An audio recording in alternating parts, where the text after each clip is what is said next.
l'histoire d'une personne tout à fait ordinaire, à qui le destin donne un beau matin de printemps un drôle de rendez-vous. On sonne à la porte, police, ouvrez-nous, vous êtes en état d'arrestation, direction le tribunal, puis la prison.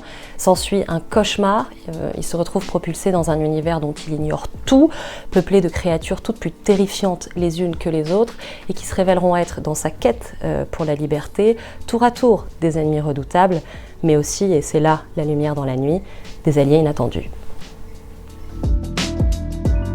Alors, au début, évidemment, c'est une rencontre avec le personnage de Max, mais c'est aussi une intuition de celle que nous autres citoyens, on est un peu comme des funambules sur un fil et qu'en dessous de nous, il y aurait un vide. Et c'est ce vide-là que j'avais envie d'explorer. La prison, c'est ce que la société aujourd'hui produit légalement de plus inhumain. Comment garder son humanité dans un univers où tout en est dépourvu?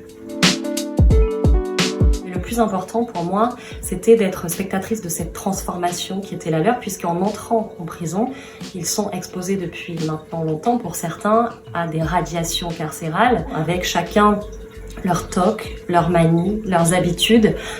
Ils ont dû se transformer en fait pour survivre, et c'est cette transformation que j'ai voulu raconter. Je crois qu'il y avait un petit feu déjà qui couvait, un besoin de justice assez prégnant déjà chez moi, et que cette rencontre avec Max a permis de développer, de creuser. J'avais deux options qui s'offraient à moi, c'est soit j'essayais d'en faire quelque chose et de raconter ma part de l'histoire, soit je laissais pourrir ça, et sans doute j'aurais été beaucoup moins heureuse que ce que je suis aujourd'hui.